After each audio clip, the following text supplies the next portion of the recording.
அதிமுக கூட்டணியில் இன்னும் சில கட்சிகள் இணையவிருப்பதாக அதிமுக பொதுச் செயலாளர் எடப்பாடி பழனிசாமி தெரிவித்துள்ளார். சென்னை ராயப்பேட்டையில் உள்ள அதிமுக தலைமை அலுவலகத்தில் செய்தியாளர்களிடம் பேசிய அவர், அதிமுகவின் பிரச்சார பயணம் மக்கள் மத்தியில் மாற்றத்தை ஏற்படுத்தும் என்று நம்பிக்கை தெரிவித்தார்.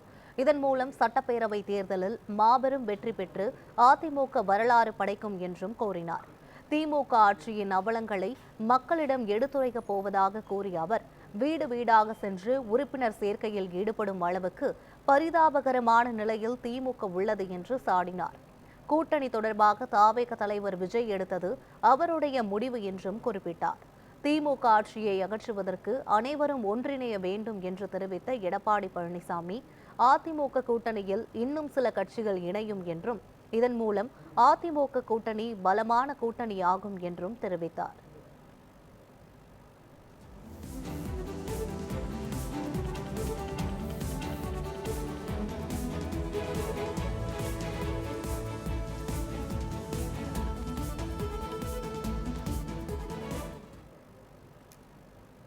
இந்த கூட்டணிக்கு அனைத்து இந்திய அண்ணா திராவிட முன்னேற்ற கழகம் தலைமை. அனைத்து இந்திய அண்ணா திராவிட முன்னேற்ற கழகம் இன்றைக்கு ஒழித்து வருகிறோம். அதன் அடுத்து மற்ற மிக முக்கியமான அத்தியாயம்தான் இந்த எழுச்சி பயணம். என்னது தேர்தல் பிரச்சாரம் தானே என்று நீங்கள் நினைக்கலாம். ஆம், தேர்தல் பிரச்சாரம் தான். ஆனால் இந்த பயணத்திற்கு ஒரு மிகப்பெரிய நோக்கம் தேவை இருக்கின்றது. எனது இந்த பயணத்தின் நோக்கம் இந்த விடியா ஸ்டாலின் மாடல் திமுக ஆட்சி உரிமைகளை மக்களிடம் அம்பலப்படுத்தி அவரிடம் மாற்றத்திற்கான நம்பிக்கை விதைப்பது. இந்த பயணம் எதற்காக என்றால், இந்த ஆட்சியில் சிறுமி முதல் முதியவர் வரை யாருக்கும் பாதுகாப்பு இல்லாத ஒரு சூழலை, தினந்தோறும் பாலியல் வன்கொடுமைகள், கொலை, கொள்ளை, திருட்டு, வழிப்பறிவு என்று நாள்தோறும் வண்ணம் நாள்தோறும் நடந்த வண்ணம் இருக்கின்றது. இது ஊடகத்திலும் பத்திரிகையிலும் வெளிச்சம் போட்டு காட்டப்படுகின்றன. எனவே அனைத்து இந்திய அண்ணா திராவிட முன்னேற்ற கழகம் மக்களுக்காக தொடங்கப்பட்ட இயக்கம். பொன்மனச்சம்பல் புரட்சி தலைவர் எம்ஜிஆர் இந்த இயக்கத்தை தொடங்குகின்ற பொழுது தீய சக்தி திமுகவை வேரோடு பூண்டோடு அழிக்க வேண்டும் என்பதற்காக தொடங்கினார். அதை இதய புரட்சி தலைவர் அம்மாவர்கள் தன்னை இமையாப்பது போல கட்டி காத்து சிறப்பான ஆட்சி நாட்டு மக்களுக்கு தந்தார். கிட்டத்தட்ட அனைத்து இந்திய அண்ணா திராவிட முன்னேற்ற கழகம் 30 ஆண்டுகளுக்கு மேல் தமிழகத்தில் ஆட்சி புரிந்த இயக்கம். அனைத்து இந்திய அண்ணா திராவிட முன்னேற்ற கழக 10 ஆண்டு கால ஆட்சியிலே எண்ணற்ற திட்டங்களை கொண்டு வந்து நிறைவேற்றி அதனால் தமிழகம் ஏற்றம் பெற்றது.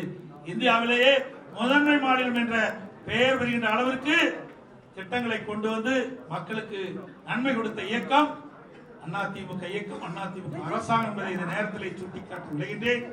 இந்த பயணத்துடைய நோக்கம் கடந்த 50 மாத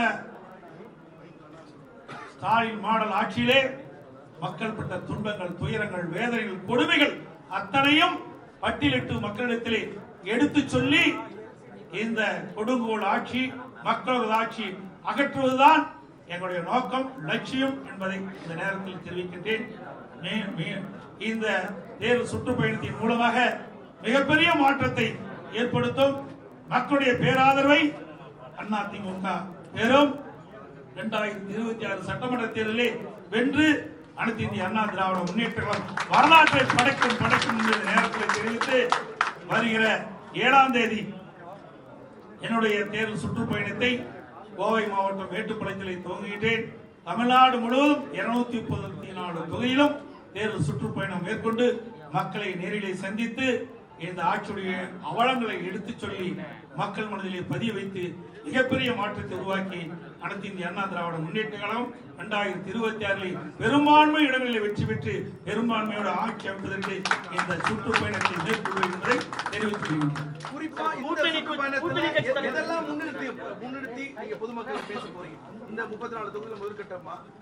அதாவது 234 தொகுதிக்கும் நேரடியாக சென்று மக்களை சந்திக்கலாம் என்று தலைமை கழகத்தின் மூலமாக திட்டமிட்டு வருகிற 7ஆம் தேதி கோவை மாவட்டம் மேட்டுப்பாளையத்தில் தொடங்க இருக்கின்றேன். நான் ஏற்கனவே தெரிவித்தபடி திராவிட முன்னேற்ற கழகத்திலே 2021 சட்டமன்ற பொதுத் தேர்தலின் போது நிறைவேற்ற முடியாத 525 அறிவிப்புகளை வெளியிட்டிருக்கின்றார்கள். அதிலே எந்தெந்த அறிவிப்புகள் நிறைவேற்றவில்லை என்பதை எடுத்துச் சொல்லி மக்களை ஏமாற்றி, மக்களை திசை திருப்பி மடைமாற்று செய்து 2021 ஆட்சி பிடித்தார்கள். பொய்யை மூலதனமாக வைத்து ஆட்சி பெற்றவர்களுக்கு மக்களிடத்தில் எடுத்துச் சொல்லி நாங்கள் வாக்குகள் சேகரிக்கிறோம். குறிப்பா கொங்கு மண்டலத்தை பொறுத்த வரைக்கும் நெசவு தொழிலாளர்கள், விசைத்தறித்தொழில், நிறைய தொழில் சார்ந்த பிரச்சனைகள் கண்டிப்பா இருக்கும். அதை எதை முன்னிலைப்படுத்தி முதல்ல ஸ்டார்ட் பண்ண போறீங்க கொங்கு மண்டலம்? அதாவது தமிழகம் முழுவதும் 234 தொகுதி இருக்குது பல மாவட்டங்கள்ல. ஒவ்வொரு மாவட்டத்துக்கு போகின்ற பொழுது அந்த மாவட்டத்தில் இருக்கின்ற பிரச்சனையை முன்னிறுத்தி நாங்கள் தேர்தல் பிரச்சாரம் செய்வோம். ஐயா, கூட்டணி கட்சி தலைவர்களுக்கு அழைப்பு கொடுக்கப்பட்டிருந்தா தேமுதிகவுக்கு அழைப்பு? எங்களோட கூட்டணி இருக்கின்றவர்களெல்லாம் நாங்கள் அழைப்பு கொடுக்கிறோம்.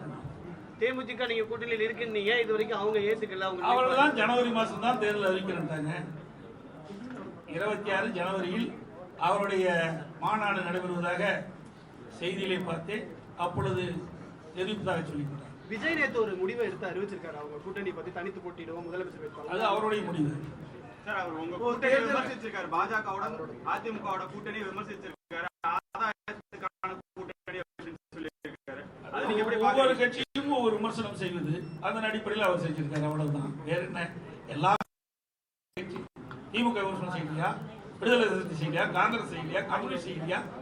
எல்லா கட்சிகளும் தங்களை வளர்ப்பதற்காக விமர்சனம் செய்வது ஒரு இயல்பு. அவர் பேசும்போது நேற்று திமுக பாஜகவோட கூட்டணி இல்ல அப்படின்னு சொன்னாரு. அதிமுக கூட்டணி இல்ல நேரடியா நானும் சொல்றேன், அவர்கள் தான் இந்த கேள்வி கேட்கணும்.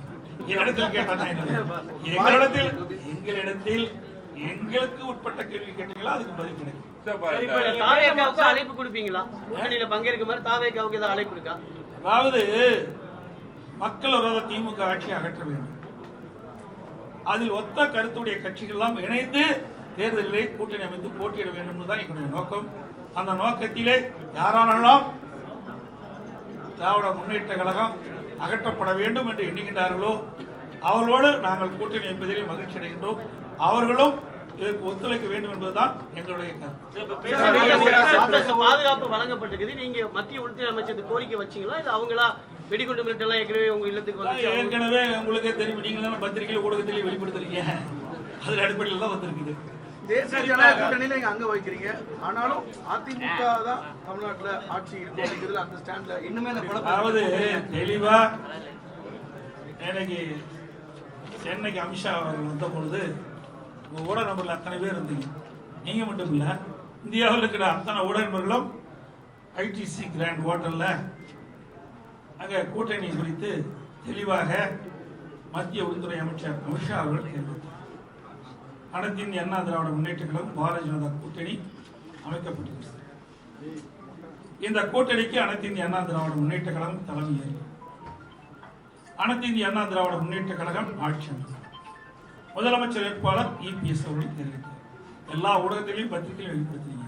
அதையே ஒவ்வொரு முறையும் கேள்வி கேட்டு உங்களுக்கு விருப்பமான செய்தி வேண்டும்ன்றதுக்காக திருப்பி அதற்கு ஏதாவது ஒரு வடிவத்தை கொடுத்து வெளியிடுவது சரியா? ஏற்க மாட்டேங்கிறாங்க, ஒரு சின்ன தயக்கம் இருக்கிற மாதிரி இருக்குது. பாஜக தலைவர் சொல்றது அதிமுக ஒரு முதலமைச்சர் வேட்பாளர் வர்றாங்க. இதுல டெல்லி எடுக்கிற முடிவு தான். உங்களுக்கு அத்தனை பேருக்கு தெரியும், பத்திரிகை ஊடகத்துக்கு என்னை விட அதிகமா தெரிஞ்சவர்கள் நீங்க.